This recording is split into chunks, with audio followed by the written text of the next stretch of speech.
ഞാൻ കണ്ട ഈ ലോകത്തിലെ ഏറ്റവും ശക്തിയുള്ള പ്രവാചകൻ വിശ്വാസമാണ്. ദൈവം ഇന്നും ഏദൻ തോട്ടങ്ങളെയും സ്വർഗങ്ങളെയും സൃഷ്ടിക്കുന്നുണ്ട്. അത് വിശ്വസിക്കുന്നവരുടെ ജീവിതത്തിലാണ്. സ്നേഹം നിറഞ്ഞവരെ, ഇന്നത്തെ പ്രവചന ദൂതിലേക്ക് കർത്താവായ യേശു ക്രിസ്തുവിന്റെ നാമത്തിൽ നിങ്ങൾക്കെല്ലാം സന്തോഷത്തോടെ സ്നേഹവന്ദനം. വിശുദ്ധ മത്തായിയുടെ സുവിശേഷം 8-ാം അധ്യായം 13-ാമത്തെ വചനം. പിന്നെ യേശു ശതാധിപനോട്, പോക, നീ വിശ്വസിച്ചതുപോലെ നിനക്ക് ഭവിക്കട്ടെ എന്ന് പറഞ്ഞു. ആ നാഴികയിൽ തന്നെ അവൻ്റെ ബാല്യക്കാരന് സൗഖ്യം വന്നു. ഇതിൽ യേശു പറഞ്ഞ ഒരു വാക്കാണ് അണ്ടർലൈൻ ചെയ്ത് ധ്യാനിക്കുന്നത്. പോക, നിന്റെ വിശ്വാസം പോലെ നിനക്ക് ഭവിക്കട്ടെ. പ്രഭാതം ഇപ്പോഴും ഇരുട്ടായിരിക്കുമ്പോൾ വെളിച്ചം അനുഭവിക്കുന്ന പക്ഷിയാണ് വിശ്വാസമെന്ന് പറഞ്ഞത് ഗീതാഞ്ജലിയുടെ രചയിതാവായ മഹാനായ രവീന്ദ്രനാഥ ടാഗോറാണ്. ഒരു പക്ഷി പ്രഭാതത്തിൽ ഇരുട്ട് നിലനിൽക്കെ തന്നെ അത് വിശ്വസിക്കുകയാണ് വരാൻ പോകുന്നത് വെളിച്ചമാണെന്ന്. ആ പക്ഷിയുടെ മനസ്സിനകത്തിരിക്കുന്ന ആ വെളിച്ചമാണ് പ്രപഞ്ചം മുഴുവൻ പിന്നിട കൊണ്ട് നിറയുന്നത്. ഇരുട്ടായിരിക്കുമ്പോഴും പ്രഭാതം വരുന്നു എന്ന് വിശ്വസിക്കാൻ നമുക്ക് കഴിയണം. സാഹചര്യങ്ങൾ എത്ര വിരുദ്ധമാണെങ്കിലും എതിരാണെങ്കിലും നമ്മുടെ ഉള്ളിലിരിക്കുന്ന വിശ്വാസം പോലെയാണ് നമ്മുടെ ജീവിതം പിന്നീട് രൂപപ്പെടാൻ പോകുന്നത്. 5 പ്രധാനപ്പെട്ട കാര്യങ്ങളാണ് ഇന്നത്തെ പ്രവചന ദൂതിൽ പരിശുദ്ധാത്മാവ് നമ്മളോട് പറയാൻ ഏൽപ്പിച്ചിരിക്കുന്നത്. 1 by 1 ആയിട്ട് വേഗം അത് കൈമാറി നിങ്ങൾക്ക് വേണ്ടി പ്രാർത്ഥിക്കുവാൻ കർത്താവിൽ ശരണപ്പെടുകയാണ്. ഞാൻ ആദ്യമേ തന്നെ മുഖവരിയിൽ പറഞ്ഞല്ലോ, ഞാൻ കണ്ട ലോകത്തിലെ ഏറ്റവും വലിയ പ്രവാചകൻ വിശ്വാസമാണെന്ന്. ഞാനത് വെറും ഒരു വാക്കായിട്ട് പറഞ്ഞതല്ല. എൻ്റെ ജീവിതത്തിൽ ഞാൻ ഇന്ന് അനുഭവിക്കുന്ന സന്തോഷങ്ങളും വളർച്ചയും നല്ല ജീവിതാനുഭവങ്ങളുമെല്ലാം ഇന്നലകളിൽ മുതൽ ഞാൻ വിശ്വസിച്ചു തുടങ്ങിയതാണ്. പെട്ടെന്ന് പൊടുന്നനവേ ഒരു നിമിഷം ഉണ്ടായി വന്നതല്ല. അതൊക്കെയും എൻ്റെ ജീവിതത്തിൽ രൂപപ്പെടുന്നതിനും എത്രയോ നാളുകൾക്ക് മുൻപേ ഞാനത് വിശ്വസിച്ചു തുടങ്ങിയിരുന്നു. പലതിൻ്റെയും ചിത്രങ്ങളടക്കം ഞാൻ വെട്ടിയെടുത്ത് എൻ്റെ വീടിൻ്റെ ഡ്രീം ബോർഡിൽ ഞാൻ ഒട്ടിച്ചു വെച്ച് എൻ്റെ ജീവിതത്തിൽ കർത്താവ് എനിക്ക് നൽകുമെന്നുള്ളതായ നിലയിൽ ഞാൻ എന്നേ പ്രാർത്ഥിച്ചു തുടങ്ങിയിരുന്നു. ഓരോ കാര്യങ്ങൾ ദൈവം സ്വപ്നങ്ങളായി നൽകുമ്പോഴും അതിനു മുന്നമേ നമ്മുടെ സ്വപ്നങ്ങളെയും ഞാൻ ചേർത്ത് പിടിക്കുവാൻ ജാഗ്രതയുള്ള ഒരു മനുഷ്യനായിരുന്നു. ഇത് പറഞ്ഞത് എന്തിനാണെന്ന് ചോദിച്ചാൽ, ഇന്ന് അലസമായും വിരസമായും മുന്നോട്ട് പോകുന്ന ഒട്ടും സന്തോഷം നിറയാത്ത ജീവിതത്തെ ആനന്ദതുല്യവും സ്വർഗതുല്യവുമാക്കി തീർക്കണമെങ്കിൽ നിങ്ങൾക്കും അത്തരത്തിലുള്ള ഒരു തയ്യാറെടുപ്പ് ഉണ്ടാകണം. എന്ത് നിൻ്റെ ജീവിതത്തിൽ വേണമെന്ന് ദൈവം ഒരിക്കൽ വന്ന് നിങ്ങളോട് പെട്ടെന്ന് ചോദിച്ചാൽ, കർത്താവേ എനിക്കിതാണ് വേണ്ടതെന്ന് ചൂണ്ടിക്കാണിക്കാൻ നിങ്ങളുടെ കയ്യിൽ ചിലതൊക്കെ ഉണ്ടായിരിക്കണം. എന്നാൽ ബുദ്ധിമാനായ പ്രാർത്ഥിക്കുന്നതിൽ വിജയിക്കുന്നൊരു മനുഷ്യനെ സംബന്ധിച്ചിടത്തോളം ദൈവം ചോദിക്കുന്നതിന് മുന്നവേ അവൻ പറഞ്ഞുകൊണ്ടേയിരിക്കും, ദൈവമേ, ഞാൻ ഇന്ന കാര്യങ്ങൾ ഇതൊക്കെയും ഞാൻ ആഗ്രഹിക്കുന്നു, എൻ്റെ ജീവിതത്തിൽ നീ എനിക്ക് ഇതൊക്കെയും നൽകി തരണമേ. ഒരുപക്ഷെ അവൻ വാക്കായിട്ട് പറയും, ചിലപ്പോൾ എഴുതി വെച്ച് ദൈവത്തോട് പറയും, ചിലപ്പോൾ ചിത്രങ്ങളായിട്ട് കാണിക്കും. അപ്പോൾ ദൈവം അങ്ങനെയുള്ള മനുഷ്യരോട് പറയുന്നൊരു വാക്ക് ഇവിടെ ശതാധിപനോടും പറയുകയാണ്, പോക, നീ വിശ്വസിച്ചതുപോലെ നിനക്ക് ഭവിക്കട്ടെ. മുൻപോട്ട് ഇനിയുള്ള യാത്രകൾ എങ്ങനെ ആയിരിക്കണം, മുന്നോട്ടുള്ള നാളുകൾ എങ്ങനെ ആയിരിക്കണം എന്ന് ചോദിക്കുമ്പോൾ എനിക്ക് എൻ്റെ കർത്താവിനോട് പറയാനുള്ള ഒരേ ഒരു മറുപടി ഇത് മാത്രമാണ്. എൻ്റെ കർത്താവേ, ഞാൻ വിശ്വസിക്കുന്നത് പോലെ ഒന്നായിത്തീരാൻ എന്നെ ഒന്ന് സഹായിച്ചാലും, ഞാൻ ആഗ്രഹിക്കുന്നത് പോലെ ഒന്നായിത്തീരാൻ എന്നെ അനുവദിച്ചാലും. അതെ, ആഗ്രഹങ്ങളും വിശ്വാസങ്ങളും എന്ന് നമ്മളോട് പറയുന്നു, അതുപോലെ നമ്മുടെ ജീവിതമായി തീരുമെന്ന് 1000 വചനത്തിന് തെളിവുകളിലൂടെ എനിക്ക് സമർത്ഥിക്കാൻ കഴിയും. വിശ്വസിക്കുന്നത് പോലെ നമുക്കും ഭവിക്കും. അതുകൊണ്ട് നമ്മുടെ ജീവിതത്തിൽ എന്ത് സംഭവിക്കണമോ അത് മാത്രമേ നാം വിശ്വസിക്കാവൂ. ഈ ഒരു വാക്ക് എല്ലാവരും കേട്ടു എന്ന് ഞാൻ വിശ്വസിക്കുകയാണ്. നമ്മൾ എന്താണോ നമ്മുടെ ജീവിതത്തിൽ വിശ്വസിക്കുന്നത് അതുപോലെ നമുക്ക് ഭവിക്കും. യേശു ശതാധിപനോട് പറഞ്ഞ വാക്കതാണ്, നീ വിശ്വസിച്ചതുപോലെ നിനക്ക് ഭവിക്കട്ടെ. ദൈവത്തിൻ്റെ സന്നിധിയിൽ നിന്നും ഇന്ന് രാവിലെ നമ്മുടെ മേൽ ചൊരിയപ്പെടുന്ന ഒരു അനുഗ്രഹം അതാണെന്ന് കരുതുക. എൻ്റെ മകനെ ക്രിസ്റ്റി, നീ വിശ്വസിക്കുന്നത് പോലെ നിനക്ക് ഭവിക്കട്ടെ. അങ്ങനെയാണെങ്കിൽ എൻ്റെ ജീവിതത്തിൽ ഭവിക്കേണ്ടത് എന്താണ്? അത് ദൈവം പ്രത്യേകിച്ച് രൂപകൽപ്പന ചെയ്യുന്നതോ അല്ലെങ്കിൽ പിശാച് രൂപകൽപ്പന ചെയ്യുന്നതോ മനുഷ്യൻ രൂപകൽപ്പന ചെയ്യുന്നതോ അതൊക്കെ അതിൻ്റെ വഴിക്ക് നിൽക്കട്ടെ. എന്നാൽ ദൈവഹിതമനുസരിച്ച് ജീവിക്കുന്ന ഒരു മനുഷ്യനെ സംബന്ധിച്ചിടത്തോളം തൻ്റെ കുറിച്ചുള്ളതായ ദൈവത്തിൻ്റെ ഇഷ്ടത്തിൽ അവൻ്റെ ജീവിതത്തിലുള്ള വിശ്വാസം ഇന്ന് പകൽ അവൻ്റെ ജീവിതത്തിൽ സംഭവിക്കുമെന്ന് ഞാൻ ആധികാരികമായി തന്നെ പറയാൻ ആഗ്രഹിക്കുന്നു. ഇന്നെന്ത് ഭവിക്കണം? ഞാൻ ഇന്നെന്ത് വിശ്വസിക്കുന്നോ അതെനിക്ക് ഭവിക്കും. വിശ്വസിക്കുന്നത് പോലെ നമുക്ക് ഭവിക്കും. ഈ തിരുവെഴുത്ത് അത് തന്നെ പറയുന്നു, നീ വിശ്വസിച്ചതുപോലെ നിനക്ക് ഭവിക്കട്ടെ. നമ്മളുടെ ജീവിതത്തിൽ എന്താണോ സംഭവിക്കേണ്ടത് അത് വേണം നാം വിശ്വസിക്കാൻ. എന്താണോ നമുക്ക് ആവശ്യമായിരിക്കുന്നത് അത് വേണം നാം വിശ്വസിക്കാൻ. എവിടെയാണോ നമുക്ക് എത്തിപ്പെടേണ്ടത് അത് വേണം നാം വിശ്വസിക്കാൻ. കഴിഞ്ഞ ദിവസം ഞാൻ വളരെ ബഹുമാനിക്കുന്ന എൻ്റെ ഗുരുതുല്യനായൊരു ദേവദാസൻ്റെ പ്രിയ പത്നി ദൈവസന്നിധിയിൽ ചേർക്കപ്പെട്ടു. ആ ശവസംസ്കാര ചടങ്ങിൽ ഞാൻ പോയി. അവിടെ ഇരിക്കുന്ന സമയത്ത് തൻ്റെ പ്രിയതമയെക്കുറിച്ച് ആ ദൈവമനുഷ്യൻ പറഞ്ഞൊരു വാക്ക്, അടുത്ത 25 വർഷത്തേക്ക് വേണ്ടതായ കാര്യങ്ങൾ നമ്മൾ ഇന്ന കാര്യങ്ങൾ ചെയ്യുമെന്നുള്ള നിലയിൽ ആ പ്രിയപ്പെട്ട ദേവദാസി തൻ്റെ മരണക്കിടക്കയിൽ കിടന്നുകൊണ്ടും ഡയറിയിൽ എഴുതി വെച്ചിരുന്നതായി അദ്ദേഹത്തെ കാണിച്ചു. ഒരു ദൈവ പൈതലിൻ്റെ ജീവിതത്തിൽ എന്ത് സംഭവിക്കണം, പ്രതീക്ഷകൾ, വിശ്വാസങ്ങൾ, ആഗ്രഹങ്ങൾ, സ്വപ്നങ്ങൾ, അതിന് തക്കവണ്ണം ജീവിതത്തെ രൂപകൽപ്പന ചെയ്യണം. ഒറ്റയ്ക്ക് ചെയ്യുമെന്നല്ല, ഞാനും എൻ്റെ ഭർത്താവും കൂടി ഇതായിരിക്കും ചെയ്യുക. ഞാൻ അതിനുശേഷം ആ ദേവദാസനോട് സംസാരിച്ചപ്പോൾ അദ്ദേഹം എന്നോട് പറഞ്ഞു, എൻ്റെ പ്രിയപ്പെട്ട സാലി എന്താണോ ചിട്ടപ്പെടുത്തി വെച്ചത് അതാണ് ഇനി യാഥാർത്ഥ്യമാകാൻ പോകുന്നത് ഞങ്ങളുടെ ശുശ്രൂഷയിൽ. അതെ, അവർ എഴുതിയതൊന്നും പാഴ്വാക്കുകളായിരുന്നില്ല, സംഭവിക്കാൻ സാധ്യതയില്ലാത്ത കാര്യങ്ങളുമായിരുന്നില്ല. ഇനി ആ സഭ, ഇനിയും അവിടെയുള്ള ജനം, ഇനിയും ആ ദർശനത്തോട് ചേർന്ന് നിൽക്കുന്നവർ അവരെന്തിനു വേണ്ടി പരിശ്രമിക്കും? ഈ ലോകം വിട്ടുപോകുന്നതിന് മുമ്പ് ഒരു ദൈവദാസി തൻ്റെ ഡയറിയിൽ ചിട്ടപ്പെടുത്തി വെച്ചിരുന്നതായ തൻ്റെ സ്വപ്നങ്ങളെ ആ സഭയ്ക്ക് വേണ്ടി യാഥാർത്ഥ്യമാക്കുവാൻ വേണ്ടിയാണ്. ഇനിയും ഒരാളാണ് ഇത്രയും കാലം പരിശ്രമിച്ചതെങ്കിൽ 100 പേർ, 200 പേർ, 300 പേർ, 500 പേർ, 1000 പേർ അതിനോട് ചേർന്ന് വരികയാണ്. നീ വിശ്വസിക്കുന്നത് പോലെ നിനക്ക് ഭവിക്കും. Praise the Lord. നീ വിശ്വസിക്കുന്നത് പോലെ നിനക്ക് ഭവിക്കും. എന്ത് ഭവിക്കണമോ അതുപോലെ വിശ്വസിക്കുക. ചേർന്ന് കർത്താവിന് സ്തോത്രം ചെയ്യുക. ഇന്നത്തെ നിങ്ങളുടെ തലമുറയുടെ ജീവിതത്തിൽ എന്ത് ഭവിക്കണം, നിങ്ങളുടെ ബിസിനസ്സിൽ നിങ്ങൾക്ക് എന്ത് ഭവിക്കണം, നിങ്ങളുടെ ശുശ്രൂഷയിൽ എന്ത് നിങ്ങൾക്കുണ്ടാകണം, നിൻ്റെ ശരീരത്തിൽ എന്ത് മാറ്റമാണ് നിനക്ക് വേണ്ടത്, നിൻ്റെ മുഖത്ത് എന്ത് നിലയിലുള്ള ചേഞ്ചാണ് നിനക്ക് വേണ്ടത്, നിൻ്റെ ഹൃദയത്തിൽ എത്തരത്തിലുള്ളതായ ഒരു ആനന്ദമാണ് നിനക്ക് നിറയേണ്ടത്, നിൻ്റെ ബന്ധങ്ങൾ എങ്ങനെയുള്ളതായിരിക്കണം, അത് വെറുതെ കൊതിച്ചാൽ പോരാ, അത് വിശ്വസിക്കാൻ തക്കവണ്ണം അതിനെ വേണ്ടും വണ്ണം ചിട്ടപ്പെടുത്തിയെടുക്കാൻ നിങ്ങൾക്ക് കഴിയണം.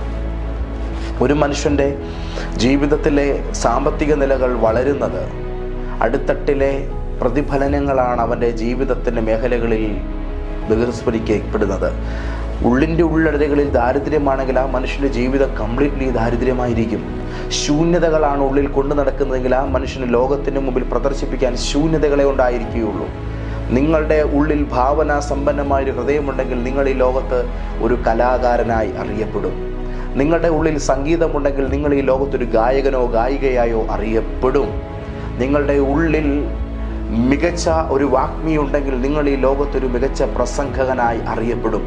നിങ്ങളുടെ അകത്ത് ശക്തമേറിയ സാഹിത്യ വാസനകളുണ്ടെങ്കിൽ നിങ്ങളൊരു എഴുത്തുകാരനായി അറിയപ്പെടും. നിങ്ങളുടെ അകത്ത് ദൈവത്തിൻ്റെ സ്വരമുണ്ടെങ്കിൽ നിങ്ങളൊരു പ്രവാചകനായി അറിയപ്പെടും. Praise the Lord. അപ്പോൾ നിങ്ങളുടെ ഉള്ളിൽ എന്തുണ്ടോ അതിൻ്റെ ബഹുസ്ഫുരണമാണ് ലോകത്തിൽ സംഭവിക്കുന്നത്. ഉള്ളിൻ്റെ ഉള്ള ശൂന്യമാണെങ്കിൽ പുറത്തൊന്നും കിട്ടത്തില്ല. അകത്തെ വിശ്വാസത്തിൻ്റെ പ്രതിഫലനമാണ് പുറത്തെ ജീവിതം. മുൻപ് സൂചിപ്പിച്ചതാണെങ്കിലും ഇത്തരണത്തിൽ അതൊന്നുകൂടെ പറയാൻ ആഗ്രഹിക്കുന്നു. ഈ ലോകത്തെല്ലാം 2 തവണ സൃഷ്ടിക്കപ്പെടുന്നുണ്ടെന്നുള്ളതായ യാഥാർത്ഥ്യം. നിങ്ങളിരിക്കുന്ന കസേരയും നിങ്ങൾ കാണുന്ന ഈ ഒരു ഉപകരണവും നിങ്ങൾ കേൾക്കുന്ന സംഗീതവും നിങ്ങൾ കാണുന്ന ഓരോ കാഴ്ചയും നിങ്ങൾ ധരിക്കുന്ന വസ്ത്രവും ഇതൊക്കെ ആരുടെയൊക്കെയോ ഭാവനയിലാണ് ആദ്യം രൂപകൽപ്പന ചെയ്യപ്പെട്ടത്. പിന്നീടാണ് അത് ഈ ഭൂമിയിലേക്ക് യാഥാർത്ഥ്യത്തിൽ സൃഷ്ടിച്ചെടുത്തത്. ഇന്നകത്തെന്തുണ്ടോ അത് തന്നെ പുറത്തു വരും. ദാറ്റ് മീൻസ് ഇന്ന് ഉള്ളിൽ മികച്ചത് തന്നെ വിശ്വസിക്കാൻ കഴിയട്ടെ. നീ വിശ്വസിക്കുന്നത് സംഭവിക്കും, വിശ്വസിക്കുന്നത് പോലെ നമുക്ക് ഭവിക്കും. അതുകൊണ്ട് എന്ത് നമ്മുടെ ജീവിതത്തിൽ സംഭവിക്കണമോ, നമ്മുടെ ജീവിതത്തിൽ എന്താണോ നടക്കേണ്ടത് അത് തന്നെ നാം വിശ്വസിക്കണം. മോളുടെ കല്യാണം ആലോചിക്കുന്നു. ഒരൊറ്റ പ്രപ്പോസൽ വന്ന് സെറ്റാകാതെ വന്നപ്പോൾ ഒരു അപ്പനും അമ്മയും കൊച്ചിനെ കൂട്ടി എൻ്റെ അടുക്ക് പ്രാർത്ഥിക്കാൻ വന്നു. കൊച്ചിനെ കൂട്ടി പ്രാർത്ഥിക്കാൻ വന്നപ്പോഴേക്കും ഞാൻ ആ പെൺകുട്ടിയോട് കുറച്ച് നേരം സംസാരിച്ചു. അന്നേരം കൊച്ചിന് വലിയ കുഴപ്പമൊന്നുമില്ല, മിടുക്കിയാണ്, നല്ലൊരു വിവാഹം നടക്കണമെന്ന് മാത്രമേ അവൾ ആഗ്രഹിക്കുന്നുള്ളൂ. പക്ഷെ ആ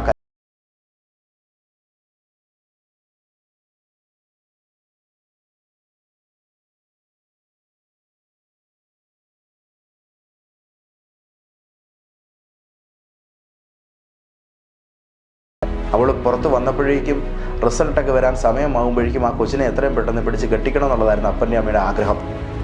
ഉചിതമായ കാര്യങ്ങളിൽ ഏൽപ്പിച്ച് ഉത്തരവാദിത്വം ഒഴിയുക. എന്നാൽ അല്പനേരം അവരോട് ചിന്തിച്ചു, നിങ്ങളുടെ മകളുടെ വിവാഹവേദി എങ്ങനെ ആയിരിക്കണം, അതിൻ്റെ ശുശ്രൂഷയുടെ സംവിധാനങ്ങൾ എങ്ങനെയായിരിക്കണം, ഏത് നാട്ടിലേക്കാണ് നിങ്ങളവളെ അയക്കാൻ പോകുന്നത്, ഏത് രാജ്യത്താണ് അവൾ സെറ്റിൽഡ് ആകാൻ നിങ്ങൾ കൊതിക്കുന്നത്, നിങ്ങൾക്ക് എത്ര കൊച്ചുമക്കൾ വേണമെന്നാണ് നിങ്ങൾ ആഗ്രഹിക്കുന്നത്. ആ പെൺകുട്ടിയോട് ഞാൻ കുറച്ച് ചോദ്യങ്ങൾ ചോദിച്ചു. അന്നേരമാണ് സവിസ്തരമായ അവരുടെ ജീവിതത്തിൻ്റെ ആ ഒരു സ്വപ്നങ്ങളെ അവരൊന്ന് കാണാൻ തയ്യാറായത്. അന്നേരം ചോദിച്ചു, ദേവദാസന് ഇതൊക്കെ നമുക്ക് നമ്മുടെ ഹൃദയത്തിൽ ആഗ്രഹിക്കാവോ? ദൈവമേ ഇതൊക്കെ ഇതിൻ്റെ ഹിതം പോലെ ഞങ്ങൾ നടത്തണേന്ന് അങ്ങ് പ്രാർത്ഥിച്ചാൽ പോരെ? നമ്മുടെ ജീവിതത്തിൽ ഇതൊക്കെ ആഗ്രഹിക്കാമോ? നിന്റെ ജീവിതത്തിൽ നീ ആഗ്രഹിച്ചില്ലെങ്കിൽ ആരാ നിനക്കൂടി ആഗ്രഹിക്കുക? സങ്കീർത്തനം 20:4 നിന്റെ ഹൃദയത്തിലെ ആഗ്രഹങ്ങളെ അവൻ നിനക്ക് നൽകുമെന്നല്ലേ? വിശ്വാസം ഉള്ളിൽ ആഗ്രഹങ്ങളായും സ്വപ്നങ്ങളായും കിടക്കും. അത് വലിയ പ്രതീക്ഷകളായി എഴുന്നേൽക്കേണ്ട സമയത്ത് വലിയ ശക്തമേറിയ ഒരു ബോധ്യമായി നിങ്ങളുടെ മേൽ എഴുന്നേറ്റ് വരും. അതുമായി ചേർന്ന് നിൽക്കുന്ന വ്യക്തികൾ, സാഹചര്യങ്ങൾ നിങ്ങളിലേക്ക് കൂട്ടിച്ചേർക്കപ്പെടും. അതെ, അത് തന്നെ നടക്കും. എന്ത് ഭവിക്കും? വിശ്വസിക്കുന്നത് ഭവിക്കും. ഒന്ന് പറഞ്ഞേ, വിശ്വസിക്കുന്നത് ഭവിക്കും. രണ്ടാമത്തെ കാര്യം, അവിശ്വാസിയായ ഒരാൾ ദൈവത്തിൻ്റെ അടുക്കിലേക്ക് ചെല്ലുക എന്ന് വിചാരിക്കുക. ആ വ്യക്തി ദൈവത്തിൻ്റെ അടുക്കിൽ നിന്ന് തിരിച്ചു പോകുമ്പോൾ അയാൾക്ക് കിട്ടുന്നൊരു ബോധ്യം, ദൈവമുണ്ട്, ദൈവം ഇങ്ങനെയൊക്കെയാണ്, കർത്താവിനോട് ഇങ്ങനെയൊക്കെ പ്രാർത്ഥിച്ചാൽ ഇങ്ങനെയൊക്കെ കാര്യങ്ങൾ നടക്കും. അവിശ്വാസിയായ ഒരുവൻ ദൈവത്തിൻ്റെ അടുക്കിലേക്ക് ചെന്നാൽ അവൻ ആ വിശ്വാസവുമായിട്ട് തിരിച്ചു പോകാൻ പറ്റും. പക്ഷേ ഇന്നത്തെ മെസ്സേജിൽ ഞാനൊരു വലിയ കാര്യം, ഇന്നത്തെ ദൂതിൽ നിങ്ങളോട് പറയാം. വിശ്വസിക്കുന്നവരുത്തൻ യേശുവിൻ്റെ അടുക്കൽ ചെന്നാൽ, വിശ്വസിക്കുന്നവരുത്തൻ ദൈവത്തിൻ്റെ അടുക്കൽ ചെന്നാൽ, അവിശ്വസിക്കുന്നവർ ദൈവത്തിൻ്റെ അടുക്കൽ ചെന്നാൽ ഒരു വിശ്വാസിയായിട്ട് അവൻ തിരിച്ചു പോകും. എന്നാൽ വിശ്വാസവുമായി ദൈവത്തിൻ്റെ അടുക്കൽ ചെല്ലുന്നവൻ ഒരത്ഭുതമായിട്ടായിരിക്കും മടങ്ങിപ്പോവുക. ഇന്ന് രാവിലെ നീ ഒരു വിശ്വാസവുമായി നിന്റെ പ്രാർത്ഥനാ മുറിയിലേക്ക് കയറി ചെല്ല്. ഒരു വിശ്വാസവുമായി നീ കർത്താവിനോടൊന്ന് സംസാരിക്കാൻ കടന്നുചെല്ല്. ഇന്നൊരു വിശ്വാസവുമായി നീ അല്പനേരം ദൈവസന്നിധിയിൽ ചെന്ന് മുട്ടുമടക്ക്. നീ അവിടെ നിന്ന് മടങ്ങുന്നത് ഇന്ന് വരെ കാണാത്തൊരു അത്ഭുതമായിട്ടായിരിക്കും. നിങ്ങൾക്കൊരു സാധാരണ വ്യക്തിയാകണമോ അതോ ഒരു അത്ഭുതമാകണമോ? ഒരു അതിശയമാകാനാണ് നിങ്ങൾ കൊതിക്കുന്നതെങ്കിൽ ഞാൻ നിങ്ങളോട് പറയുന്നു, വിശ്വസിക്കുന്ന ഹൃദയവുമായി ദൈവത്തിൻ്റെ അടുക്കിലേക്ക് ചെല്ലുക. ദൈവം എപ്പോഴും വിളമ്പുവാൻ ആഗ്രഹിക്കുന്ന പാത്രം വിശ്വാസത്തിൻ്റെ പാത്രത്തിലാണ്. ദൈവം എപ്പോഴും ഏറ്റവും ശ്രേഷ്ഠമേറിയത് പകരാൻ ആഗ്രഹിക്കുന്നത് വിശ്വസിക്കുന്നവൻ്റെ ജീവിതത്തിലാണ്. ദൈവത്തിൻ്റെ കൈ എപ്പോഴും അനുഗ്രഹിക്കാൻ വെമ്പൽ കൊള്ളുന്നത് വിശ്വസിക്കുന്നവൻ്റെ ശിരസിനെയാണ്. അങ്ങനെയാണെങ്കിൽ വിശ്വസിക്കുന്നവൻ്റെ ജീവിതത്തിൽ ഒരത്ഭുതം സുനിശ്ചിതമാണ്. വിശ്വാസമുള്ളവൻ ദൈവത്തിൻ്റെ അടുക്കൽ ചെല്ലുമ്പോൾ അവൻ അവിടെ നിന്ന് മടങ്ങി വരുന്നത് പോയതുപോലെ ആയിരിക്കത്തില്ല, ഒരത്ഭുതമായിട്ടായിരിക്കും അവൻ മടങ്ങുക. ഈ വാക്കൊന്നുകൂടെ നോക്കേണ്ടതായിട്ടുണ്ട്. പോക, നീ വിശ്വസിച്ചതുപോലെ നിനക്ക് ഭവിക്കട്ടെ. ജീസസ് ഈ വാക്കിനൊന്ന് സ്പ്ലിറ്റ് ചെയ്താൽ, പോക, നിന്റെ വിശ്വാസം പോലെ നിനക്ക് ഭവിക്കട്ടെ. യേശു പറഞ്ഞ ഈ വാക്കിനെ ഒന്ന് മുറിച്ചാൽ അതിൻ്റെ ഒന്നാമത്തെ വാക്ക് പോക, മുന്നോട്ട് പോവുക, അല്ലെങ്കിൽ നീ മുന്നോട്ട് ഇനി ജീവിച്ചു പോവുക, നിന്റെ യാത്ര നീ തുടരുക എന്നർത്ഥം വരുന്നൊരു വാക്കാണ് പോക. അടുത്ത വാക്ക്, നീ വിശ്വസിച്ചതുപോലെ നിനക്ക് ഭവിക്കട്ടെ. എന്താ ഇതിൻ്റെ അർത്ഥം? പോക, നീ വിശ്വസിച്ചതുപോലെ നിനക്ക് ഭവിക്കട്ടെ. എന്താ അതിൻ്റെ അർത്ഥം? നീ ഇനി മുന്നോട്ട് പോകാൻ പോകുന്നത്, നീ ഇപ്പോൾ വിശ്വസിക്കുന്നത് എന്താണോ അതുപോലെ ആയിരിക്കും. ഇപ്പോൾ ഇരിക്കുന്ന ഇടത്തിരുന്ന് ഈ ദൈവശബ്ദം കേൾക്കുമ്പോൾ ദൈവത്തിൽ നിന്ന് ഏറ്റവും ശ്രേഷ്ഠമായി നിങ്ങൾ എന്ത് വിശ്വസിക്കുന്നോ അതുമായിട്ടായിരിക്കും നിങ്ങൾ മുന്നോട്ട് പോകാൻ പോകുന്നത്. ഒന്നുകൂടെ തെളിച്ച് പറഞ്ഞാൽ, ഇരിക്കുന്ന കസേരയിൽ ഇരുന്നു കൊണ്ട് ജീവിതത്തിൽ സമൃദ്ധിയും സമ്പത്തുമാണ് നിങ്ങൾ വിശ്വസിക്കുന്നതെങ്കിൽ നിങ്ങൾ അതുമായിട്ട് പോകും. അഭിഷേകവും ദൈവ സാന്നിധ്യവുമാണ് നിങ്ങൾ വിശ്വസിക്കുന്നതെങ്കിൽ നിങ്ങൾ അതുമായിട്ട് പോകും. ജീവിതത്തിൻ്റെ നല്ല കാലങ്ങളും ഉയർച്ചയുമാണ് നിങ്ങളിപ്പോൾ വിശ്വസിക്കുന്നതെങ്കിൽ നിങ്ങൾ അതുമായിട്ട് പോകും. പോക, നീ വിശ്വസിക്കുന്നത് പോലെ. എൻ്റെ ജീവിതത്തിൻ്റെ ഈ ഒരു പോയിൻ്റ് ഒരു മെയിൻ സ്റ്റോപ്പാണെന്ന് കരുതുക. ഞാൻ ഇവിടെ നിന്ന് എൻ്റെ വീടായ തോട്ടയ്ക്കാട് നിന്ന് ഞാൻ കോഴിക്കോടിന് പോവുകയാണെന്ന് കരുതുക. അതിലെനിക്ക് പ്രധാനപ്പെട്ട ഒരു സ്റ്റോപ്പ് കവർ ചെയ്യേണ്ടതായിട്ടുണ്ട്. അത് കോട്ടയമാണ്. അത് കോട്ടയം റെയിൽവേ സ്റ്റേഷനാണെന്ന് കരുതുക. എൻ്റെ വീട്ടിൽ നിന്ന് ഞാൻ എൻ്റെ കാർ എടുത്തു, കോട്ടയം റെയിൽവേ സ്റ്റേഷനിൽ കൊണ്ടുപോയി വാഹനം നിർത്തി. അത് ഉചിതമായ വണ്ണം പാർക്ക് ചെയ്തു. ഞാൻ അവിടെ നിന്ന് ഇറങ്ങി ട്രെയിനിൽ കയറി ഞാൻ ഈ കോഴിക്കോട്ടേക്ക് പോവുകയാണ് ടിക്കറ്റ് എടുത്ത്. അവിടെ നിന്നും ഞാൻ പോകാൻ തുടങ്ങുന്നത് ഞാൻ എടുക്കുന്ന ടിക്കറ്റിൽ രേഖപ്പെടുത്തിയിരിക്കുന്ന സ്ഥലത്തേക്കാണ്. റൈറ്റ്? അവിടെ നിന്ന് ഞാൻ ടിക്കറ്റ് എടുക്കുന്ന ട്രിവാൻഡ്രത്തിനാണെങ്കിൽ എനിക്ക് തിരുവനന്തപുരത്തിനേ പോകാൻ പറ്റൂ. ഞാൻ അവിടെ നിന്ന് എടുക്കുന്നത് തൃശ്ശൂർക്കാണെങ്കിൽ എനിക്ക് തൃശ്ശൂർക്കേ പോകാൻ പറ്റൂ. എന്നാൽ ഞാൻ അവിടെ നിന്ന് ടിക്കറ്റ് എടുക്കുന്നത് എനിക്ക് എറണാകുളത്തിനാണെങ്കിൽ എറണാകുളത്തിനേ പോകാൻ പറ്റൂ. നിങ്ങൾ മുന്നോട്ടുള്ള യാത്രയ്ക്കെടുക്കുന്ന ടിക്കറ്റിൻ്റെ പേരാണ് വിശ്വാസം. ഇപ്പോഴത്തെ നിങ്ങളുടെ ലൈഫിൻ്റെ ഈ പോയിന്റിൽ നിന്ന് നിങ്ങൾ എങ്ങോട്ടേക്ക് പോകും എന്നുള്ളത് അറിയണമെങ്കിൽ, ഇപ്പോഴത്തെ നിങ്ങളുടെ ഈ ഒരു ലൈഫിൻ്റെ ഈ പോയിന്റിൽ നിന്ന് നിങ്ങൾ എങ്ങോട്ട് പോകും എന്ന് വ്യക്തമായി അറിയണമെങ്കിൽ നിങ്ങളുടെ വിശ്വാസം എന്താണെന്നുള്ളത് മാത്രം ഒന്ന് പറഞ്ഞാൽ മതി. ആമേൻ. പോക നീ വിശ്വസിച്ചതുപോലെ. എന്ത് സംഭവിക്കും? നീ ഇപ്പോൾ എന്ത് ടിക്കറ്റാണോ എടുത്തിരിക്കുന്നത് അത് തന്നെ സംഭവിക്കും. ചിലർ ദാരിദ്ര്യത്തിൻ്റെ ടിക്കറ്റാണ് എടുത്തുകൊണ്ടിരിക്കുന്നത്, ചിലർ കയ്പിൻ്റെയും കഷ്ടതയുടെയും ദുരിതത്തിൻ്റെയും പരാജയത്തിൻ്റെയും ടിക്കറ്റാണ് എടുത്തുകൊണ്ടിരിക്കുന്നത്. വേറെ ചിലർ സഹനമെന്ന് പറഞ്ഞൊരു ടിക്കറ്റുമായിട്ടായിരിക്കുന്നത്, വേറെ ചിലർ കഷ്ടകാലം എന്ന് പറഞ്ഞ ടിക്കറ്റുമായിട്ടായിരിക്കുന്നത്, വേറെ ചിലർ 5-6 മാസം കഴിഞ്ഞ് എൻ്റെ ജീവിതത്തിൽ എന്തൊക്കെയോ നല്ലത് വരുമെന്നുള്ള ചിന്തയിൽ ഇപ്പോഴും ദുരിതം ഞാൻ ചുമക്കണമെന്നുള്ളതിലായിരിക്കുന്നത്. മറ്റു ചിലർ ഇവിടെ തൊട്ട് എൻ്റെ ലൈഫ് യേശുവിൻ്റെ ശക്തിയാൽ മാറുന്നു എന്നുള്ള അപാരമായൊരു ടിക്കറ്റ് എടുത്ത് കൈപ്പിടിച്ചേക്കുക. അവരാദ്യമായിട്ടൊരു പുതിയ ട്രെയിനെ കയറാൻ പോവുക. അതിൻ്റെ എക്സൈറ്റ്മെൻറ്റ് അവർക്കുണ്ട്. എടാ, ഞങ്ങൾ ഇത്രയും കാലം സൈക്കിളിലും ഓട്ടോറിക്ഷയിലും ഒക്കെ നടന്നു, ഇപ്പം ഞങ്ങൾ തീവണ്ടിയെ കയറും. ആ നിലയിൽ അതിൻ്റെ ആ ഒരു ക്യൂരിയോസിറ്റി അവരുടെ മൈൻഡിലുണ്ട്.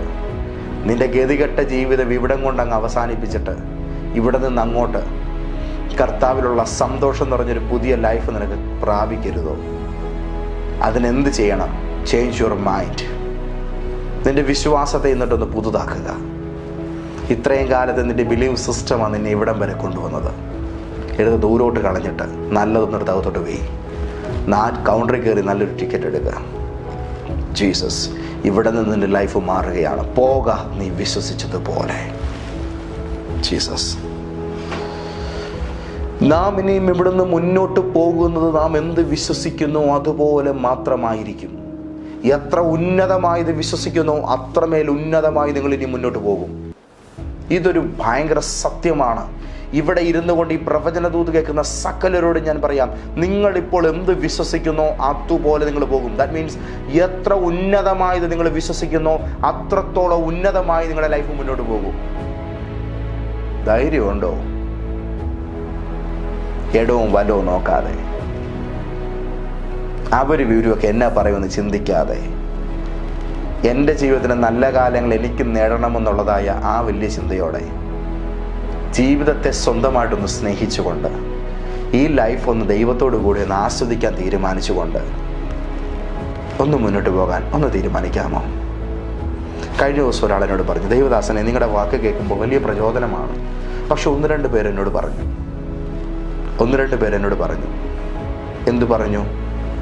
അതങ്ങനൊന്നുമല്ല, നമുക്കെല്ലാം ബുദ്ധിമുട്ടും കഷ്ടപ്പാടും ഒക്കെയാണ്, നിങ്ങൾ ആ വാക്കൊന്നും വിശ്വസിക്കരുതെന്ന് പറഞ്ഞു. ഞാൻ പറഞ്ഞു, ഓക്കെ, കുഴപ്പമില്ല. നിങ്ങൾക്ക് എന്തെല്ലാം വിഷയങ്ങളുണ്ട്? എനിക്ക് ബാങ്കിൽ ഇത്ര രൂപ അടയ്ക്കാനുണ്ട്, എൻ്റെ കൊച്ചിൻ്റെ ഈ മാസത്തെ ഫീസ് ഞാൻ അടച്ചിട്ടില്ല, വാടക വീട്ടിൽ നിന്ന് ഇറക്കി വിടുന്നൊരു കണ്ടീഷനിലാണ്. അങ്ങനെ 100 വിഷയങ്ങൾ എൻ്റെ മുമ്പിലുണ്ട്. ഞാൻ ചോദിച്ചു, ഈ അഭിപ്രായം പറഞ്ഞവരെവിടെയാണ് നിൽക്കുന്നത്? അവരൊക്കെ നല്ല നല്ല നിലയിലാണ് ജീവിക്കുന്നത്. ജീസസ്, അവരൊക്കെ നല്ല സെറ്റപ്പിലാണ് ജീവിക്കുന്നത്. ഞാൻ പറഞ്ഞു, എങ്കിൽ നീ കേൾക്കേണ്ട വാക്ക് എൻ്റേത് തന്നെയാണ്. ലൈഫ് ചേഞ്ചർ ആയിരിക്കുന്ന ജീസസ് നിന്നോട് സംസാരിക്കുന്ന ഈ പ്രവചനത്വം തന്നെയാണ് നീ കേൾക്കേണ്ടത്. അത്യാവശ്യം നിൻ്റെ ജീവിതത്തിൽ മാറ്റങ്ങൾ സംഭവിക്കാനുള്ള നേരമായിട്ടുണ്ട്. ആ സമയത്ത് അതങ്ങനല്ലെന്ന് പറയുന്നവരോട് തിരിച്ച് ചോദിക്കണം, എങ്കിൽ എൻ്റെ ജീവിതം നിങ്ങൾ മാറ്റാമോ? അതിനുള്ള പ്രാപ്തി അവർക്കില്ലെങ്കിൽ, നിങ്ങൾ നിൽക്കുന്ന നിലവാരത്തിലേക്കെങ്കിലും നിങ്ങൾക്ക് എന്നെ ഉയർത്താൻ പറ്റത്തില്ലെങ്കിൽ എന്നോട് മിണ്ടാതിരിക്കുക എന്ന് പറയാനുള്ള ധൈര്യം നിങ്ങൾക്കുണ്ടാകണം. ഞാൻ നിങ്ങളോട് പറയുന്നത് എൻ്റെ ജീവിതം രൂപാന്തരപ്പെടുത്തിയ യേശുവിൻ്റെ ശക്തിയെക്കുറിച്ചാണ്. ഇവിടെ നിന്ന് നിങ്ങളെടുക്കുന്ന ടിക്കറ്റ് നിങ്ങളുടെ ലൈഫിനെ മാറ്റും. ഇവിടെ നിന്ന് നീ മുന്നോട്ട് പോകുന്നത് നീ വിശ്വസിക്കുന്നത് പോലെ ഭവിക്കുന്ന ഒരു പോയിന്റിലേക്കാണ്. യേശുവിനെ കണ്ടുമുട്ടിയാൽ അവിടം തൊട്ട് നിൻ്റെ ലൈഫിൽ വരുന്ന ഏറ്റവും വലിയ മാറ്റം അതാണ്. ആ യേശുവിൽ നീ എന്ത് വിശ്വസിക്കുന്നോ, യേശുവിനെ നീ എങ്ങനെ കാണുന്നോ, അതിനനുസരിച്ചായിരിക്കും നിൻ്റെ ലൈഫ് മുന്നോട്ട് പോകുന്നത്. ഓരോരുത്തർക്കും വിവിധങ്ങളായ കാഴ്ചപ്പാടുകളുണ്ട്, അതിനെ നമുക്ക് തിരുത്താനൊന്നും പറ്റത്തില്ല. പക്ഷേ നിങ്ങൾക്ക് നല്ലതൊന്നും ഈ കർത്താവിൽ നിന്ന് പ്രാപിക്കാൻ, സ്വപ്നം കാണാൻ കഴിയുമെന്ന് ഞാൻ നിങ്ങളോട് പറഞ്ഞുകൊണ്ടേയിരിക്കും. കാരണം നിങ്ങളോട് സംസാരിക്കുന്ന ഈ എൻ്റെ ജീവിതത്തിൽ ഞാനിന്ന് ഏറ്റവും ഉന്നതമായൊരു ടിക്കറ്റുമായിട്ടാണ് എൻ്റെ ഇന്നത്തെ പോയിന്റിൽ നിന്ന് അടുത്ത സെഗ്മെൻറ്റിലേക്കുള്ള എൻ്റെ യാത്ര സ്റ്റാർട്ട് ചെയ്തിരിക്കുന്നത്. ഈ ഒരു യാത്രയിൽ എൻ്റെ കൂടെ നിങ്ങളും ഞാനെടുത്ത അതേ കൗണ്ടറിൽ നിന്ന് നല്ലൊരു ടിക്കറ്റ് എടുക്കണമെന്ന് ഞാൻ ആഗ്രഹിക്കുന്നു.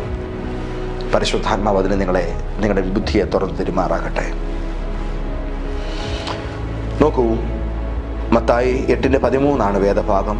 പോക, നീ വിശ്വസിച്ചതുപോലെ നിനക്ക് ഭവിക്കട്ടെ. ഈ ദൈവവചനം കുറേ കാലഘട്ടങ്ങൾക്ക് മുമ്പ് എൻ്റെ ഹൃദയത്തെ ഒന്ന് പിടിച്ചൊന്ന് ചുംബിച്ച സമയമുണ്ട്. അന്ന് ഞങ്ങളുടെ വീട്ടിൽ ഒരാൾ പ്രാർത്ഥിക്കാൻ വന്നു. ആ വ്യക്തി ഞങ്ങളോട് പറഞ്ഞു, നിങ്ങളുടെ വീട്ടിൽ ഇത്ര ദിവസത്തേക്കകം ഇന്നതുപോലൊരു സംഭവം ഉണ്ടാകും. നിങ്ങൾക്കെതിരെ അവർ ഇങ്ങനൊരു വലിയ വിഷയം ചെയ്തിരിക്കുകയാണ്. നിങ്ങൾ ആകമാനം വലിയൊരു തടസ്സത്തിൽ തകർച്ചയിലോട്ട് ആയി പോകാൻ പോവുകയാണ്. സൂക്ഷിക്കണം, നിങ്ങൾക്ക് ഇങ്ങനെയൊക്കെ കുറേ വിഷയങ്ങളുണ്ടാകും. ഞങ്ങൾക്ക് ആവശ്യത്തിലധികം കഷ്ടകാലങ്ങളുണ്ടായിരുന്നു. ഒരു 10 കണ്ടെയ്നറിൽ കോരി എടുത്ത് വിറ്റാലും പിന്നെയും ഒരല്പം പോലും കുറഞ്ഞിട്ടില്ല എന്ന് പറയത്തക്ക നിലയിൽ ഞങ്ങൾ ദുരിതം അന്നേരം അനുഭവിച്ചുകൊണ്ടിരിക്കുന്ന സമയമായിരുന്നു. അന്ന് രാത്രിയിൽ ഈ വാക്കൊക്കെ കേട്ട് മാനസികമായി തകർന്ന് കിടക്കാൻ ചെന്ന് എനിക്ക് ഉറക്കം വന്നില്ല. പ്രാർത്ഥിക്കാൻ എഴുന്നേറ്റിരുന്ന സമയത്ത് മത്തായിയെ കർത്താവിനോട് പറഞ്ഞു വിട്ടു. മത്തായി മീൻസ് മത്തായിയുടെ സുവിശേഷത്തെ. മത്തായിയുടെ സുവിശേഷം 8-ാം അധ്യായം ഞാനിങ്ങനെ വായിക്കാൻ തുടങ്ങി. വായിച്ചു വന്നപ്പോൾ ശതാധിപൻ്റെ ദാസൻ്റെ സൗഖ്യത്തെക്കുറിച്ചുള്ളതായി ഈ വേദഭാഗത്തിലേക്ക് പെട്ടെന്ന് ദൈവത്തിൻ്റെ ആത്മാവിനെ എത്തിച്ചു. ആ സമയത്ത്, ആ ടൈമിൽ എൻ്റെ ജീവിതത്തിൽ ഞാൻ അറിഞ്ഞ ഒരു യാഥാർത്ഥ്യം എനിക്കിവിടെ പറയാതിരിക്കുക നിർവാഹമില്ല. ദൈവത്തിൻ്റെ ആത്മാവ് ആ സമയത്തിനോട് പറഞ്ഞു, നീ വിശ്വസിക്കുന്നത് പോലെയാണ് നിനക്ക് ഭവിക്കുന്നത്. നീ അയാളുടെ വാക്ക് വിശ്വസിച്ചാൽ നിനക്കത് ഭവിക്കും. അത് വിശ്വസിക്കാൻ നിനക്ക് ഇഷ്ടമില്ലെങ്കിൽ നിനക്ക് വിശ്വസിക്കാൻ ഇഷ്ടമുള്ളൊരു കാര്യം നീ തയ്യാറാക്കുക. ഇത്രയും കേട്ടു ആ ദൈവശബ്ദം സൈലൻ്റായി. മാറിയിരുന്നു. ഒരു പേപ്പർ എടുത്ത് എഴുതി.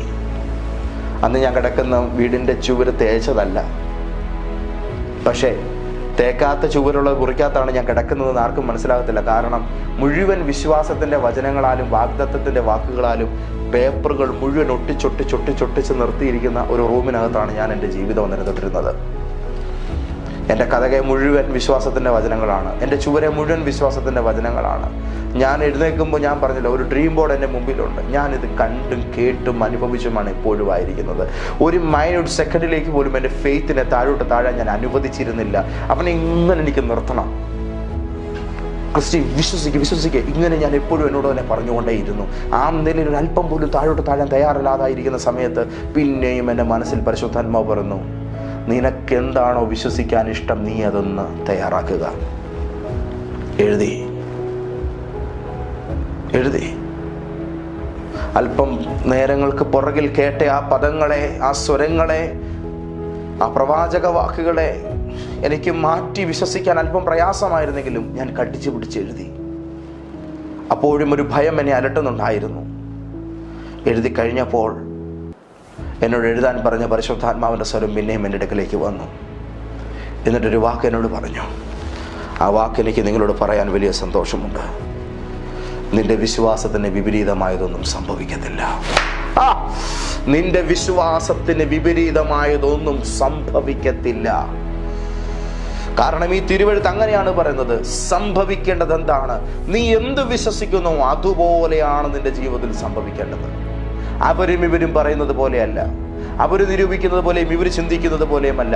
നീ എന്ത് നിരൂപിക്കുന്നു, നീ എന്ത് പറയുന്നു, നീ എന്ത് രൂപകൽപ്പന ചെയ്യുന്നു, നീ എന്ത് വിശ്വസിക്കുന്നു അതുപോലെ. ജീസസ്, നമ്മൾ കർത്താവിൽ അർപ്പിക്കുന്ന നമ്മുടെ വിശ്വാസത്തിന് വിപരീതമായതൊന്നും സംഭവിക്കുകയില്ല. അങ്ങനെ സംഭവിക്കുമോ എന്നുള്ളൊരു പേടിയും വേണ്ട. നാം വിശ്വസിക്കുന്നത് പോലെ മാത്രമേ നമുക്ക് ഭവിക്കൂ.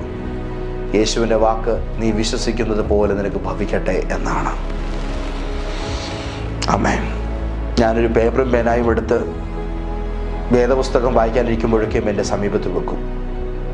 എനിക്കിഷ്ടപ്പെട്ട വചനത്തിന് ഞാൻ അടിവരയിടും. അടിവരയിട്ടും എഴുതിയും ഒരു 11 ബൈബിളുകൾ എൻ്റെ ജീവിതത്തിൽ തീർന്നിട്ടുണ്ട്. വരയ്ക്കാനും എഴുതാനും സ്ഥലമില്ലാതെ അത്രത്തോളം ദൈവവചനം കൊണ്ട് തിന്ന് ജീവിച്ചൊരു മനുഷ്യനാണ് ഞാൻ. കർത്താവിൻ്റെ വചനം കൊണ്ട് മാത്രം ജീവിച്ചെന്ന ഒരു ജന്മത്തിൽ പെട്ടൊരു സാധു ദേവദാസൻ. എന്നാൽ ഇന്ന് ഒരിക്കൽ കൂടെ ഞാൻ ഈ തിരുവെഴുത്തിന് അടിവരയിടുകയാണ്. നീ വിശ്വസിച്ചതുപോലെ ആമേൻ. എന്താ ഈ അടിവരയിടുന്നതിൻ്റെ അർത്ഥം? ഞാൻ വിശ്വസിക്കുന്നത് പോലെ എനിക്ക് കിട്ടും. ഞാൻ വിശ്വസിക്കുന്നത് പോലെ തന്നെ എനിക്ക് കിട്ടും. ഞാൻ എന്ത് വിശ്വസിക്കുന്നോ അതെനിക്ക് കിട്ടും. ഞാൻ വിശ്വസിക്കുന്നത് പോലെ. ആമേൻ. ഞാൻ വിശ്വസിക്കുന്നത് പോലെ എനിക്ക് സംഭവിക്കും. ഇതെന്നെ നോക്കി എൻ്റെ ദൈവം അനുഗ്രഹിക്കുന്ന അനുഗ്രഹത്തിൻ്റെ വാക്കാണ്. പ്രാർത്ഥിക്കാം. പ്രധാനപ്പെട്ട കുറച്ച് കാര്യങ്ങൾ ഇന്ന് ദൈവത്തിന് ആത്മാവ് അരുളി ചെയ്തു. ഈ ലോകത്തിലെ ഏറ്റവും ശക്തിയുള്ള പ്രവാചകൻ നമ്മുടെ വിശ്വാസമാണ്. ദൈവം ഇന്നും സ്വർഗങ്ങളെയും ഏദൻ തോട്ടങ്ങളെയും സൃഷ്ടിക്കുന്നുണ്ട്. അത് വിശ്വസിക്കുന്നവരുടെ ജീവിതത്തിലാണ്. നമ്മുടെ ജീവിതത്തിൽ എന്ത് സംഭവിക്കണമോ അത് മാത്രമേ നാം വിശ്വസിക്കാമൂ. അല്ലെങ്കിൽ നാം വിശ്വസിക്കുന്നതാണ് നമ്മുടെ ജീവിതത്തിൽ ഭവിക്കുന്നത്. അതുകൊണ്ട് എന്ത് സംഭവിക്കണമെന്ന് ആഗ്രഹിക്കുന്നു അത് മാത്രമേ നാം വിശ്വസിക്കാവൂ. ജീസസ്. അവിശ്വാസിയായ ഒരുവൻ ദൈവത്തിൻ്റെ അടുക്കൽ ചെന്നാൽ അവന് വിശ്വാസമുള്ളൊരു ഹൃദയം കിട്ടും. എന്നാൽ വിശ്വാസമുള്ള ഹൃദയവുമായി യേശുവിൻ്റെ അടുക്കൽ ചെല്ലുന്നവൻ ഒരത്ഭുതമായി തന്നെ തിരിച്ചു വരും. 3-ാമത്തെ വാക്ക് കർത്താവിനോട് പറഞ്ഞത്, പോക, നീ വിശ്വസിച്ചതുപോലെ നിനക്ക് ഭവിക്കട്ടെ. ആ 2 വാക്കുകളെ സ്പ്ലിറ്റ് ചെയ്തിട്ട് പരിശുദ്ധാത്മാവ് പറയുന്നു, ഇനി മുന്നോട്ട് നീ പോകാൻ പോകുന്നത് നീ വിശ്വസിച്ച പോയിന്റിലേക്കാണ്. ഇതൊരു തിരുവണ്ടി സ്റ്റേഷനാണെങ്കിൽ ഈ റെയിൽവേ സ്റ്റേഷനിൽ നീ ടിക്കറ്റ് എടുക്കുന്നത്, നീ അടുത്ത സെഗ്മെൻറ്റിലേക്ക് യാത്ര ചെയ്യാൻ പോകുന്നത് നീ എന്ത് വിശ്വസിക്കുന്നോ ആ നിലയിലേക്കാണ്. 4-ാമത്തേത്, എൻ്റെ വിശ്വാസത്തിന് വിപരീതമായതൊന്നും സംഭവിക്കുകയില്ല. ആരും എന്തെല്ലാം പറഞ്ഞാലും അവരും എന്തെല്ലാം പറഞ്ഞാലും പേടിക്കാതെ നിൽക്കണം. ഒന്നും സംഭവിക്കത്തില്ല. നീ വിശ്വസിക്കുന്നതേ നടക്കത്തുള്ളൂ. അടുത്ത വാക്ക്, ഞാൻ വിശ്വസിക്കുന്നത് പോലെ എനിക്കും കിട്ടും. വിശ്വാസം ക്ലാരിറ്റി ഉള്ളതായിരിക്കണം. ഇന്നത് സംഭവിക്കും. റെഡി? പ്രാർത്ഥിക്കാൻ പോവാം. എൻ്റെ ബിസിനസ്സിൻ്റെ ഭാവി എന്നൊരു പേജ് ഇന്ന് നിങ്ങൾ എഴുതണം. എൻ്റെ കുഞ്ഞിൻ്റെ ജീവിതം എന്നൊരു പേജ് ഇന്ന് അമ്മമാരും അപ്പന്മാരും ഒക്കെ ഇന്ന് എഴുതണം. എൻ്റെ ഫാമിലി ലൈഫ് എന്നൊരു പേജ് ദമ്പതികൾ എഴുതണം. എൻ്റെ ഫിനാൻഷ്യൽ സ്റ്റാറ്റസ്, എൻ്റെ ഫിനാൻഷ്യൽ ഫ്രീഡം എന്നൊരു തലക്കെട്ടിട്ടിട്ട് ഒരു അടിവരയിട്ടിട്ട് അതിന് നല്ലൊരു വിശദീകരണം ഇന്ന് സാമ്പത്തിക വളർച്ച ആഗ്രഹിക്കുന്നവർ എഴുതണം. നിങ്ങളുടെ ജീവിതത്തിൽ പുതിയ സാമ്പത്തിക വർഷത്തിലേക്ക് പ്രവേശിച്ചിരിക്കുകയാൽ അത് നിങ്ങളുടെ മേൽ നടക്കാൻ പോവുകയാണ്. യേശുവിൻ്റെ അധികാരമുള്ള നാമത്തിൽ പിതാവേ, ഞങ്ങളുടെ അടുത്തേക്ക് വരികയാണ്. ഞങ്ങളുടെ ജീവിതത്തോടുള്ളതായ ദൈവത്തിൻ്റെ അരുളപ്പാടും ആലോചനയും കേട്ട് ഞങ്ങൾ ബലപ്പെടുന്നു. അതിശക്തമായ നിലയിൽ പരിശുദ്ധാത്മാവ് ഞങ്ങളോട് സംസാരിക്കുന്നു. ഈ ദൈവസ്വരത്തിന് ഞങ്ങൾ അങ്ങയോട് നന്ദി പറയുന്നു. ലോകത്തിൻ്റെ പല കോണുകളിൽ ഇന്ന് ഈ ദൈവസ്വരം കേട്ട അങ്ങയുടെ മക്കളെ ഞാൻ യേശുവിൻ്റെ അധികാരമുള്ള നാമത്തിൽ അനുഗ്രഹിച്ചു പ്രാർത്ഥിക്കുന്നു. രോഗങ്ങൾ യേശുവിൻ്റെ നാമത്തിൽ സൗഖ്യമാകട്ടെ. തകർന്ന കുടുംബങ്ങൾ യേശുവിൻ്റെ നാമത്തിൽ സന്തോഷത്തിലേക്ക് കയറി വരട്ടെ. ചില ഫാമിലികളിൽ ഈ ദിവസങ്ങളിൽ നിലനിൽക്കുന്ന ചില നിന്ദകളെ ദൈവം മാറ്റാൻ പോകുന്നു. ചില ആഴ്ചകളായി നിങ്ങൾ തുടരുന്ന ചില അപമാനങ്ങളെ മാറ്റിക്കൊണ്ട് ദൈവം ഒരു അഭിമാന വിഷയമാക്കി നിങ്ങളെ മാറ്റാൻ പോവുകയാണ്. ദൈവത്തിൻ്റെ ആത്മാവിനോട് പറയുന്നു, ഒരു കുഞ്ഞിൻ്റെ ഭാവിയുമായി ബന്ധപ്പെട്ട് വളരെ നിന്ദാകരമായ ചില അവഖ്യാതികൾ പറഞ്ഞു പരത്തിയ ദേശക്കാരുടെ നടുവിൽ വേദനയോടിരിക്കുന്ന ഒരു കുടുംബം ഇപ്പം എന്നെ കേൾക്കുന്നുണ്ട്. നിങ്ങളുടെ കുട്ടിയുടെ വിവാഹം ആർഭാടകരമായി തന്നെ അനുഗ്രഹമായി തന്നെ ആ നാടിൻ്റെ നടുവിൽ ദൈവം വെളിപ്പെടുത്താൻ പോകുകയാണ്. ആ സമയത്തിലേക്ക് നിങ്ങളെത്താൻ പോകുന്നു. കർത്താവ് ആ സ്ഥിതിയെ സംജാതമാക്കുന്നു. Thank you Lord. തലയ്ക്ക് സർജറിയുമായി ബന്ധപ്പെട്ട് ഭാരത്തോടായിരിക്കുന്ന ഒരു വ്യക്തിയുടെ മേൽ ദൈവത്തിൻ്റെ സ്നേഹത്തിൻ്റെ കരം തലോടുന്നത് ഞാൻ കാണുന്നുണ്ട്. ഒരു വിടുതൽ ഇപ്പോൾ നടക്കാൻ പോവുകയാണ്. ഒരമ്മച്ചിയെ ഞാൻ കാണുന്നുണ്ട്. ദൈവത്തിൻ്റെ ആത്മാവ് അമ്മയെ സ്പർശിക്കുന്നു. ഈ തലയുമായി ബന്ധപ്പെട്ടാണ് നിങ്ങൾ എന്തോ ഒരു ബുദ്ധിമുട്ട് അനുഭവിക്കുന്നത്. അമ്മയെ ദൈവം നിങ്ങളെ തൊടുന്നത് ഞാൻ ആത്മാവിൽ അറിയുന്നു. ശക്തമായൊരു ദൈവിക വിടുതൽ അമ്മയുടെ മേൽ നിറയുകയാണ്. കുറേ നാളുകളായി പിള്ളേർ വിളിച്ചിട്ട് അതിൻ്റെ പേരിൽ സങ്കടത്തോടായിരിക്കുന്ന ഒരു മാതാപിതാക്കളെ തേടി കുഞ്ഞുങ്ങളുടെ ഫോൺ കോൾ എത്തുകയാണ്. ദൈവം ആനന്ദം തുറക്കുന്നു. എത്രയോ ആനന്ദം നിറഞ്ഞ ദൈവത്തിൻ്റെ ഇടപെടലുകളാണ് ഈ സംഭവിക്കുന്നത്. Thank you Jesus. ഇന്ന് പ്രാർത്ഥനയോടെ ചിലർ മനസ്സിൽ നിരൂപിച്ചിരിക്കുന്നു, എൻ്റെ ബിസിനസ്സിനെ കുറിച്ച് ഞാൻ പ്ലാൻ ഉണ്ടാക്കും, എൻ്റെ ലൈഫിനെ കുറിച്ചൊരു ഡിസൈൻ ഞാൻ ചെയ്യും. യെസ്, നിങ്ങളത് ചെയ്യണം. ദൈവം അത് യാഥാർത്ഥ്യമാക്കുമെന്ന് തന്നെ പരിശുദ്ധാത്മാവ് പറയുന്നു. പ്രാർത്ഥിച്ച് ഞാൻ ഞങ്ങളുടെ മക്കളെ അനുഗ്രഹിക്കുന്നു. സന്തോഷങ്ങൾ അവരുടെ അനുഗ്രഹങ്ങളാലും നിറയട്ടെ. മഹത്വം മുഴുവനും അങ്ങേക്ക് യേശുവിൻ വലിയ നാമത്തിൽ തന്നെ.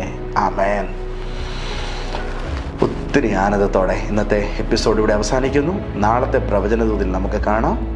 God bless you. ആമേൻ.